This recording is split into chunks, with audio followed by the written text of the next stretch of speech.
1725 is a GP9 that is about 12 years old at this point, and originally when I got it, it came with torpedo tube air tanks on the roof and a different fuel tank to go along with that. I prefer this look better, so I made some modifications to it, and it is currently equipped with the original Soundtrax decoder.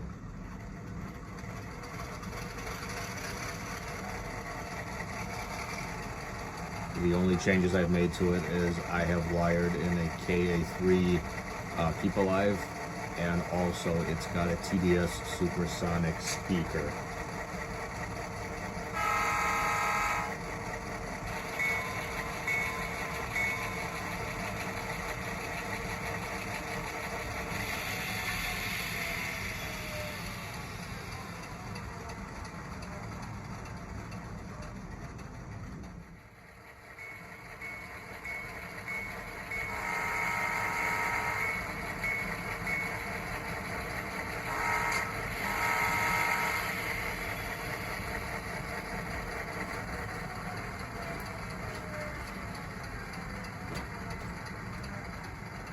.4532 started life as a Chicago and Eastern Illinois high hood Jeep 9 number 221. This is an Athearn Genesis as well. I actually took the original high hood and chopped it like they did in real life, and I ended up getting an Atlas SD24 cab that actually fit very well, surprisingly, on this Athearn Genesis cab base, as you can tell by the single window. But that's the only cab that I could find at the time when I built this locomotive that would actually allow me to convert this thing to a chop nose Jeep 9. So it's custom painted. It has the original Soundtrax Tsunami decoder in it with a TDS supersonic speaker as well, and a KA4 Keep Alive. One of my earlier projects. Very proud of this locomotive. I think it came out very well.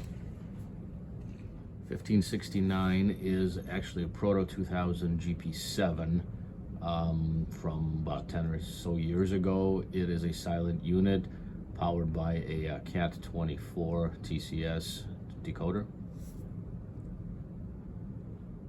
1653 is from Athearn Genesis's latest run of C&NW GP9s.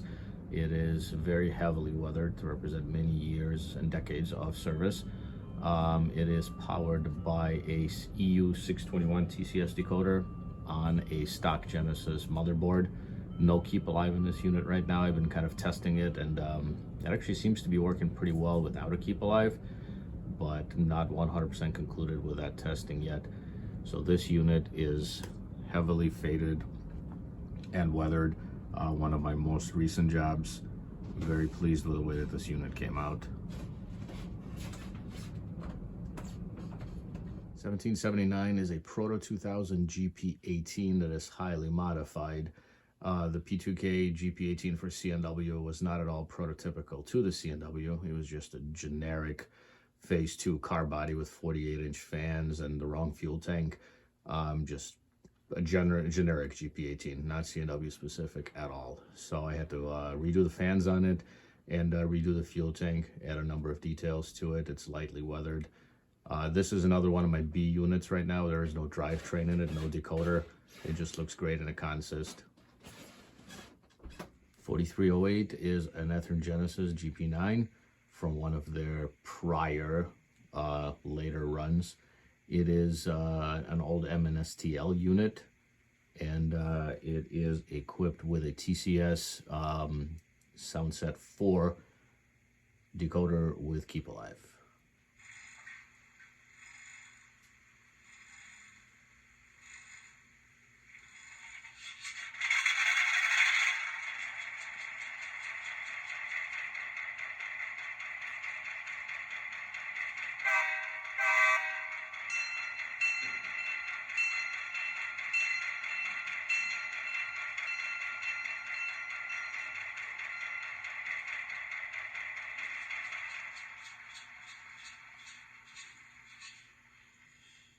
.4309 is from exactly the same run as 4308. It is a silent unit, EU625 on a TCS motherboard with Keep Alive.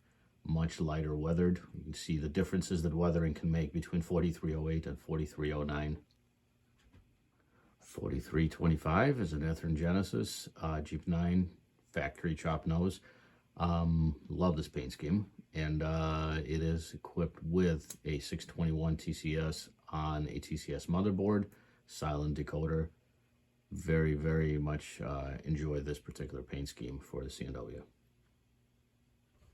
127 is a Proto2000 SW800 that I bought off of eBay that somebody custom painted, and it came to me in pretty rough shape.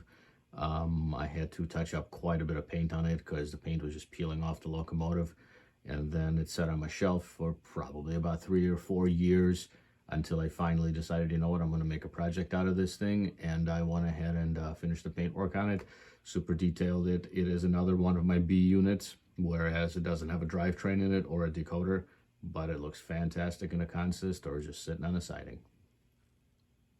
1663, early Proto2000 SD9 that I actually bought as a shell with no drivetrain, with no chassis, and that sat on a shelf for many, many years until I finally found a used chassis at a hobby shop, picked that up, and had to do a bunch of modifications to get it to actually fit, but it does go together. It is a B unit, no drivetrain, no decoder, just fantastic in a consist. The only GE on my roster at the current moment is this U30C from Atlas, number 932. This is one of those out of nowhere type of situations. Walking through Lombard Hobbies one day, run across this locomotive sitting on the shelf. Love the paint scheme, had to have it, took it home. Did some super detailing on it and some heavy weathering on it.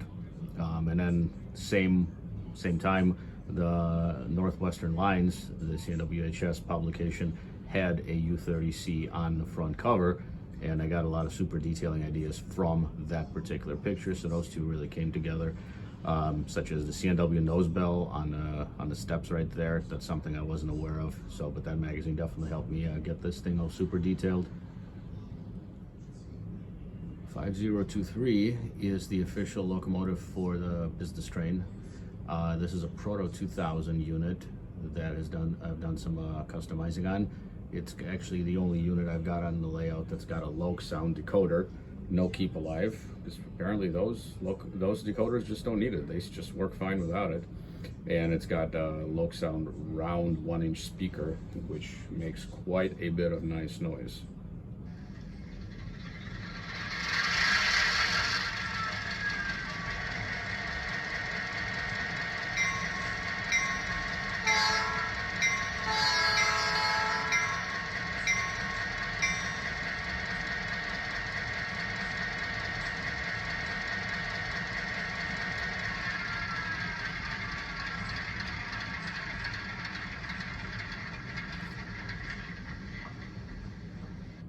Now we've taken a trip to the other side of the layout to a rip track where some of the other motive power resides for the time being. This is a Proto2000 GP18, number 806, TCS LL8 decoder, which is a plug and play in this particular model, silent decoder also.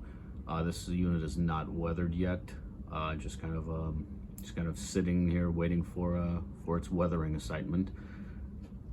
Moving on down the rip track, 4549 is a Walther's train line, I believe it is, GP9 chop nose. This is still completely factory.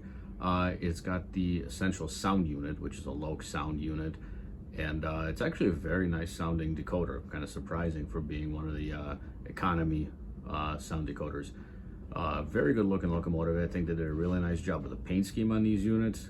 But one thing I got to say about this particular run of these Walther's train line, while it's a really good looking locomotive and it's a really good sounding locomotive, for some reason or another, Walther's decided that they're not going to install the grab irons for you or any of the super detailing components that are pretty much standard on every locomotive in the 2020s or whatever you want to call it.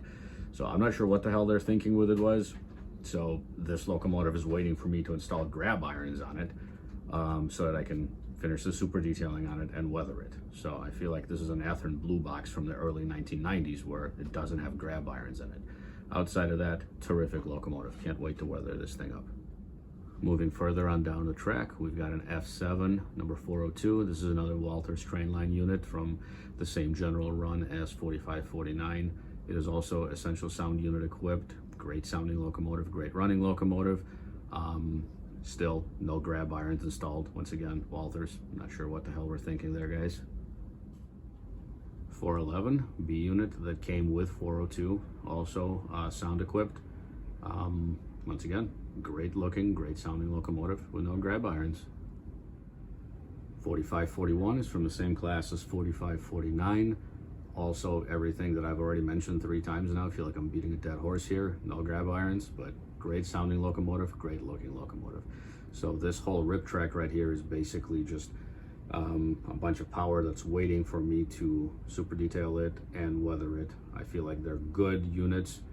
They just need that little bit of extra of super detailing and then some good weathering, and I think that they'll be really good locomotives, mostly because they look really well from the beginning and they do run really well as well. 1656 is from the same run as 1653, only it's got a couple of different prototype specific variations in it, such as the yellow cover up there on the air vent, a couple other things. It still has all of its original HEP equipment, and this is still fresh out of the box, and doesn't even have a decoder in it, and needs to be weathered.